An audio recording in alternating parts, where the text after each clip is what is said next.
Can you rate and review Marijuana Today daily on iTunes? It takes just a minute and goes a long way in helping us grow our audience. Just search iTunes for the term marijuana and let us know how we're doing. Good morning, Marijuana Nation. It's Tuesday, October 17th, 2017, and you're tuned in to episode 353 of Marijuana Today Daily. I'm your host, Shay Gunther, and I'll be walking you through today's marijuana news and headlines. As always, we have a full and busy day of cannabis news in our hands, so let's jump right into it. Our top story of the day is a big one, as Pennsylvania Congressman Tom Marino just withdrew his name for nomination to the post of U.S. Drug Czar after a shocking expose by 60 Minutes and the Washington Post laid out on Sunday the details on how the congressman had pushed through a piece of legislation last year to strip the Drug Enforcement Administration of their power over the large pharmaceutical drug makers making billions of dollars selling opioid-based painkillers. According to the reporting by 60 Minutes and the Washington Post, the congressman was the recipient of nearly $100,000 in contributions from political action committees representing drug makers, who spent just over $100 million in all lobbying to push through Marino's bill, preventing the DEA from taking immediate action to halt suspicious shipments of painkillers from manufacturers. After the pressure on the congressman built up yesterday, with fellow lawmakers calling for him to pull back his nomination as head of the White House Office of National Drug Control Policy, the congressman finally broke this morning, with President Trump tweeting, quote, "Representative Tom Marino has informed me that he is withdrawing his name from consideration as drug czar. Tom is a fine man and a great congressman," unquote. That endorsement is actually a pretty spot-on assessment of the congressman's character, as long as you invert it to compensate for the fact that it came from President Trump, who has proven himself to be a terrible judge of character. If Trump thinks you're a fine man, it means you're really just an enormous piece of shit. Seems accurate here. Marijuana social media, data, and compliance company MassRoots just booted their founder and CEO Isaac Dietrich from his position, with the company's board of directors voting on Monday to install Vice President Scott Kvetten, and I apologize if I'm not pronouncing that right, as their new CEO. This is a pretty juicy industry story, with Mr. Dietrich, the company's largest single shareholder, reportedly working over the weekend to line up support from other shareholders to replace the board after he caught wind of his impending firing. As Deborah Borchardt has it over at Forbes, the board of directors was able to beat Mr. Dietrich to the punch and voted him out before he could call a formal vote to oust them. The main point of friction between the board and their now former CEO is MassRoots' recent $12 million acquisition of Cannabis, a service that provides access to local, state, and federal marijuana legislation. The company's new CEO, Scott Kvetten, is said to have opposed the deal, which also put Cannabis founder Amanda Ostrowitz as president of the company. That deal has yet to close, so we'll certainly be watching to see how this whole thing resolves. This is a good one to click over for all the details. As always, we have all the news we cover linked to on our website at mjtodaydaily.com and on our Twitter account at mjtodaydaily. Our final top story of the day is the report issued yesterday by the American Civil Liberties Union, highlighting the extreme racial disparities present in arrests for marijuana possession in the state of Pennsylvania, with black adults in some areas being more than 7 times more likely to be arrested for marijuana than white adults. In Philadelphia, which decriminalized cannabis back in 2014, the arrest gap between blacks and whites was just 3 times higher. And I say the word just with emphasis, as that's still 300%, nothing to feel overly proud about. The ACLU stresses in the report that it's time to legalize adult use marijuana entirely. This is one of our industry's bigger issues and one that we have to get right. Another good one to read in full. Those are our top stories for today. It's time for Marijuana Today Daily Headlines Blitz. Before we blitz in headlines, let's quickly thank our sponsor, the MJ Today Daily Century Club, those patron listeners giving at the $100 a month level and higher. Yesterday, I talked about the $200 a month in ad credits that each Century Club member gets in exchange for their $100, with those ad credits rolling over month to month and never expiring. Today, I'm going to ask you to join up as a member of the Century Club to help give back to legal marijuana. Your generous support at the $100 a month level and higher helps ensure that we can stick around to deliver all the industry news you and all of our other listeners need to know. When you sign up as a Century Club member, you'll bask in that warm, fuzzy feeling that comes with supporting something of value. And I know you think this podcast provides value because you are listening to it right now. No one listens to podcasts that they don't get something out of. There are way too many other shiny distractions out there to suck up our time. If you think that what we're doing is good work and can afford to support it as a Century Club member, then please click over to mjtodaydaily.com and look for that big blue button at the top of the page that says Become a Patron. And a huge thanks to all of our patron listeners who really do make this show and our weekly podcast, Marijuana Today, possible. A particular shout out to our newest patron listener, Stephanie, who just joined at the $40 a month level.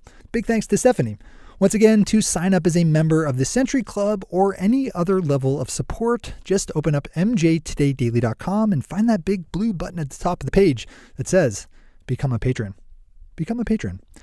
All right, time for the Blitz. A new study published in the American Journal of Public Health suggests that the legalization of adult-use marijuana helped drive the rate of opioid-based overdose deaths down in the state of Colorado. The researchers looked at the 2-year span of time after adult use sales spooled up in the Mile High State in 2014 and found that the rate of opioid-based deaths was slowed, dropping more than 6%. While the study's authors admit that the 2 years of time is a limited span to study, their preliminary findings are right in line with other studies finding similar drops attributable to medical marijuana. Massachusetts Cannabis Control Commission has narrowed their search for an executive director to 3 candidates, with Aaron Bradley, executive director of the Children's League of Massachusetts, Sean Collins, assistant treasurer and director of policy and legislative affairs, and Norman Bierenbaum, an analyst at the Rhode Island Department of Business Regulation, all set to be publicly interviewed today, with a final decision set to be announced on Thursday. The Arkansas Medical Marijuana Commission met yesterday with scores of people showing up seeking more information on when business licenses would be handed out. The commission had no set dates for the crowd, saying that it would likely be sometime in January or February before the first operating licenses would be issued.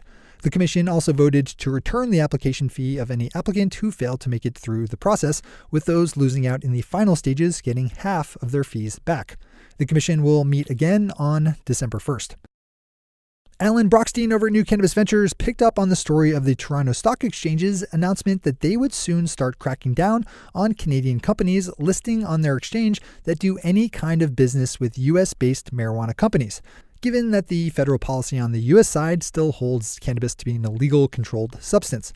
As Alan's reporting, there are only a few licensed Canadian marijuana providers listed on the exchange who have any US ties, with Aphria being the largest.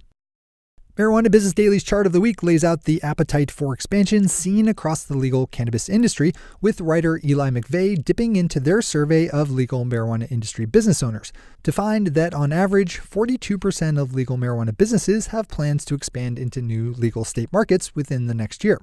The chart nicely breaks out that average into different industry sectors, with ancillary and product companies being the most expansion hungry, with just under 62% saying they were looking into new markets. On the low side of the spectrum are wholesale cultivators, with just 23.8% saying they want to expand. Tom Angel over at Marijuana Moment has the story of the first meeting of New Hampshire's commission tasked with looking into the impacts of legalizing adult-use marijuana, which took place earlier this morning. I was actually born and raised in New Hampshire, so it's good to see progress being made in making the state's marijuana laws a little more sensible. Swing over to Tom's piece for all the details on the commission and their work. And finally for today, a proposed sale of a medical marijuana company in Pennsylvania has been tabled, as negative attention was thrown to the deal that would have sold off both a marijuana cultivation facility as well as the cultivation license the company has been awarded by the state. The company in question, Franklin Labs LLC, is led by a former advisor to Pennsylvania Governor Tom Wolf and was reportedly offering itself up to sale for $20 million. In a letter sent out last week, the director of the state's Office of Medical Marijuana said that the deal was, quote, disturbing, especially in light of the fact that Franklin Labs is not yet operational as a grower-processor facility, unquote. Yesterday, Franklin Labs CEO John Polis released a statement reading, quote, "We have suspended any further discussions of the sale of stock in Franklin Labs and will work cooperatively with the department to resolve any outstanding issues in the matter," unquote. Another good one to read in full. Those are the headlines and news for the day. I'll be back with you again tomorrow with another information-packed episode of Marijuana Today Daily. But in the meantime, if you have any stories to share or feedback to give, zip us an email to headlines@mjtodaydaily.com. And while you're clicking around the interwebs, swing over to our Twitter account at MJTodayDaily and visit our website at mjtodaydaily.com to find links to all the news we cover. A quick reminder before we go, we still have a couple more weeks left in publishing our show at 1 p.m. Eastern Standard instead of our normal time at 11 a.m. Eastern Standard. I'll be done teaching Ultimate Frisbee to middle school kids right around the first week of next month, after which we'll settle back down to our earlier publishing time. But if you really need your early morning news, you should subscribe to our newsfeed email newsletter, which bundles up all the day's industry headlines by location for delivery at 7 a.m. every morning. To subscribe to the newsfeed newsletter, just open up mjtodaydaily.com/newsfeed. That's mjtodaymedia.com/newsfeed. Thanks to our sponsor, the MJ Today Daily Century Club, and to all of our awesome patron listeners for the support that makes this show possible. To join the illustrious ranks of the patron listeners yourself, swing over to our website at mjtodaydaily.com and click on that big blue button at the top of the page that says, Become a Patron. I'm your host, Shay Gunther. Thanks for tuning in and starting your day with marijuana today.